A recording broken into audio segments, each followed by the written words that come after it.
Hey everybody, here it is. Welcome to Captain Blunder's Fleet Academy. I am Captain Blunder. I will be your commanding officer for you cadets as we make our way through the Fleet Academy. Let's start off today by talking about the Rebel ships, Rebel fleet.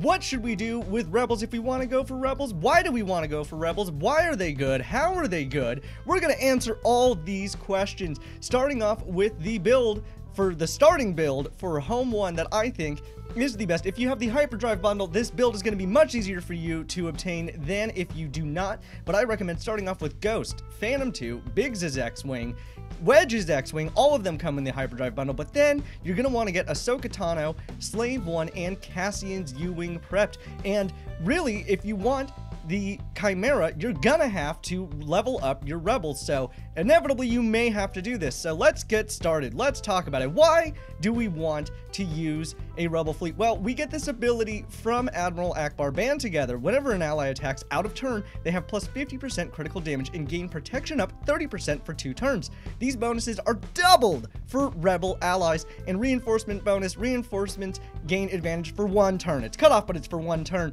So here we go. If we already have mostly Rebels on our team and we're causing characters to attack out of turn and they're all Rebels, that means they're getting plus 100% critical damage and gain 60% protection up for 2 turns. That is amazing synergy right there. It's increasing their survivability and increasing their damage output. Then we get the Mon Call cannons. What they do, deal physical damage to a target enemy and call a random ally to assist. Well, again, if most of our allies are Rebels, that means they're going to get critical damage up and they're going to get protection up at 60% for 2 turns just from using the basic from the Mon Call cannons. Then we get Seize the Advantage, dispel all debuffs on target ally. That ally recovers 50% health and 50% protection. Then all allies gain advantage for 2 turns, meaning all other allies are going to get critical hits for their next 2 turns.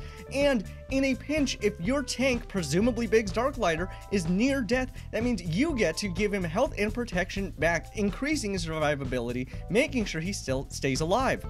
Then we move over to Defiant Volley, deal special damage to all enemies and call 2 random allies to assist. And again, if we have all Rebel allies, that means who's coming to assist? Rebels. Who's getting protection up and crit damage up? Rebels. This synergy is just amazing, especially early on in the game. Then we get Master Plan. All allies gain 100% turn meter and the Master Plan buff for 1 turn, which can't be prevented or dispelled.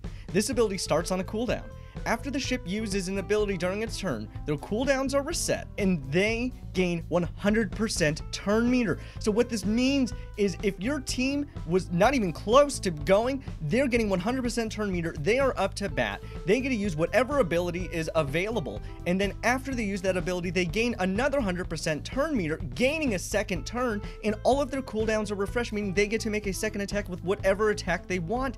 And if you had special abilities that were not on cooldown, guess who's using that special ability twice in a row? You.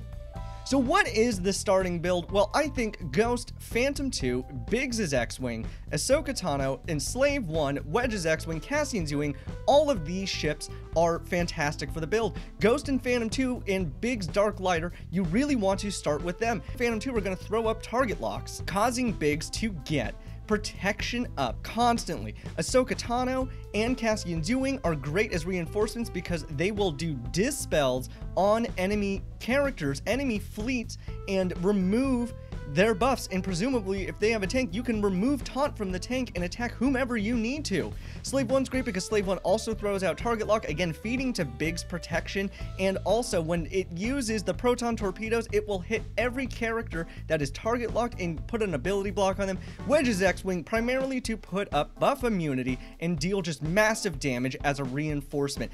And again, if you want Chimera, you can get a 6-star Chimera. Check out the link up there. You can use just those 4 ships to get yourself a 6-star Chimera. So I really do recommend going for those Rebel ships. They're fantastic early on. And so what does Biggs do with his daring assault? Well, Biggs Darklighter recovers 40% protection and taunts for 2 turns whenever an enemy becomes target locked. So if we have these characters within our fleet that can pop target lock on the enemies, Biggs, again, is just getting 40% protection back, not protection up, protection back, and remains his taunt. And then when we look at Ghost, what is the synergy between Ghost and Phantom 2? Well, all enemies have minus 25% potency. Whenever an enemy debuff is resisted by an ally, Ghost inflicts speed down on that enemy for 2 turns. This effect can't be resisted, and additionally, while Phantom 2 is present, the Ghost cannot be target locked. When Phantom 2 is defeated, Ghost gains protection up 50% for 2 turns and 100% defense until the end of the battle. So if your opponent is able to knock out your Phantom 2, your Ghost is going to get buffed up real quick, and that may not happen because of Phantom 2's synergy with the Ghost. And that synergy lies here with distraction tactics. Phantom 2 gains 5% evasion for each rebel ally, so presumably up to 20% evasion. Additionally, anytime Ghost receives a buff or is critically hit, Phantom 2 gains Foresight and Taunt until the next time it evades. When Ghost is present, Phantom 2 gains critical hit immunity, which can't be prevented or dispelled. So if your Ghost is under attack, that means your Phantom 2 is going to draw Taunt, put evasion up. So if they get attacked, that means they're going to grab Taunt, they're going to be attacked, they're going to evade and stealth right back up.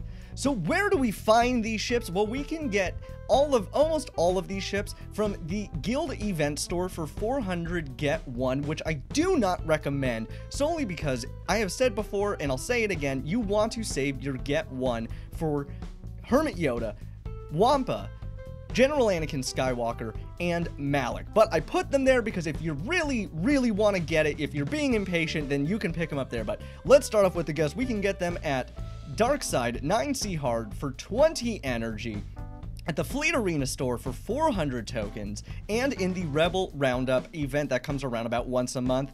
Phantom 2 is located at Darkside 9D Hard for also 20 energy, available in the Fleet store for 400 tokens, and is also available as a reward from the Rebel Roundup event. Biggs Darklighter, similar story. While there is no node for the ship, you can obtain him from the Fleet Arena store for 400 tokens, the Galactic War store he pops up pretty frequently in for 400 tokens, and also the Rebel Roundup event. Ahsoka Tano, she comes up very often in the Galactic War store. Same with the Fleet Arena store. I see her pop in there all the time, and you can get her from Places of Power, that other event that comes up once a month. Slave 1, you can only get from Fleet Battle 2B Hard for 20 energy, and the Fleet Arena store for 400 tokens. So far, no other fleet battles have come up, so you can dump all of your fleet energy onto Slave 1. Do a refresh or two throughout the day if you really want to push it and get it sooner. Otherwise, pick it up in the Fleet Arena store for 400 tokens. Wedge's X-Wing available in the Fleet Arena store, Galactic War store, and the Rebel Roundup event as well. And lastly, Cassian's U-Wing, while it's only available from the Cantina Battle store, at this point, we should be very close to finishing all of the characters from the Cantina Battle store. We don't need too many things out of there from the get-go. And what were those characters from the Cantina Battle store? Well, it was Chopper, Ahsoka Tano, Boba Fett, Old Daka, and Fives. 4 of the 5 of them are pilots, and they are very useful outside of being pilots as well. So get those characters for your fleet, then start farming Cassian's U-Wing for your Rebel fleet. And then where are we going to move after that? Because this team might get a little stale. You might find yourself getting pushed back further and further from your fleet arena.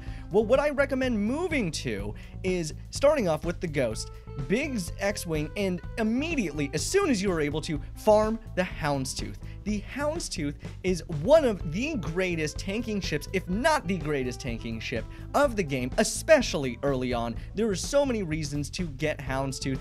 And then we're going to call in as reinforcements Phantom 2, Wedge's X-Wing, and Cassian's U-Wing. I'm only listing 6 because I do not have 7-star Home 1 yet. It's going to take me a little bit while. Have to wait for that event to keep coming around so I can get the last of those shards. But why do we want to move Phantom 2 from the starting position into a reinforcement position and put Houndstooth in its place? Well, there are a lot of reasons behind this. There's a lot of things going on here. But as you can see, this is a really solid build. I'm sitting at number 19 in my fleet arena, starting off with the Ghost, Biggs, and Houndstooth. That's only 4-star. It's only 4 stars, but I'm still making it. Also, I'm 195 in my squad arena. We will talk about why I'm failing there a little bit later. But here is the squad.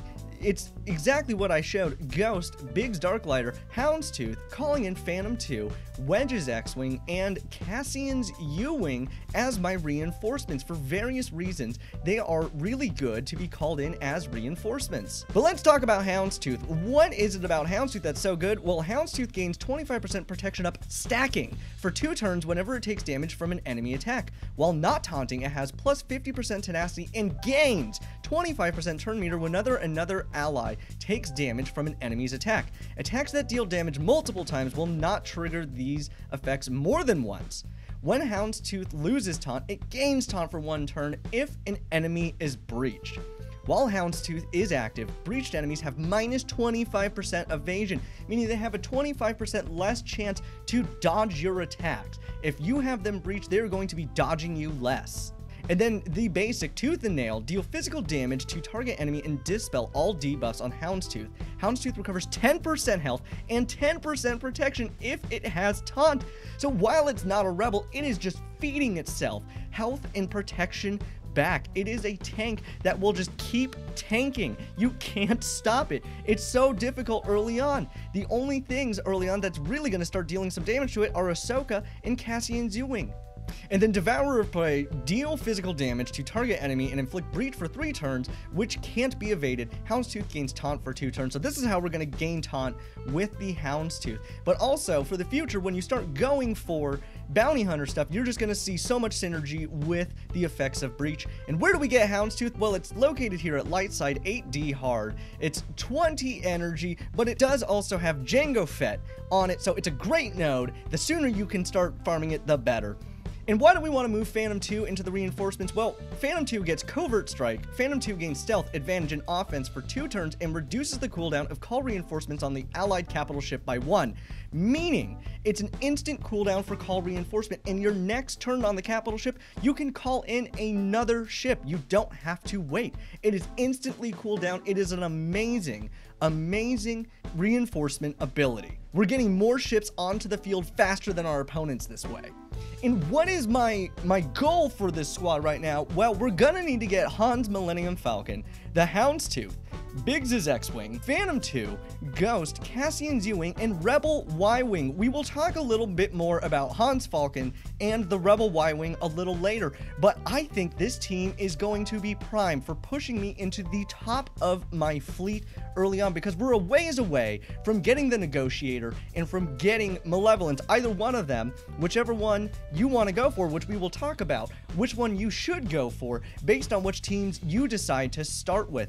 But until we get them, Han's Falcon is really going to help push us to the top of the fleet because of its synergy with other rebels and its effects. So this is it. This is how we're going to start off talking about the rebels. We're going to do the Endurance and an Executrix lead, what ships you can get for them next. Just need to get everything together, show why you want those ships, what those ships can do for you, the benefits of each one of them. We're going to do one for each one and show what you can build towards with those other characters. So I hope this was fun. I hope your first day of Fleet Academy wasn't too scary. I hope I'm not a mean old commanding officer, because I want everybody to learn and grow and just find out why I actually think ships are super fun and why I love them so much. So we're going to come back. We're going to talk a little bit more about where this is going to go with our Rebel fleet, why you want them, and then move on to the Endurance, Executrix, and other builds that you can do in the future. So until next time, everybody, cheers.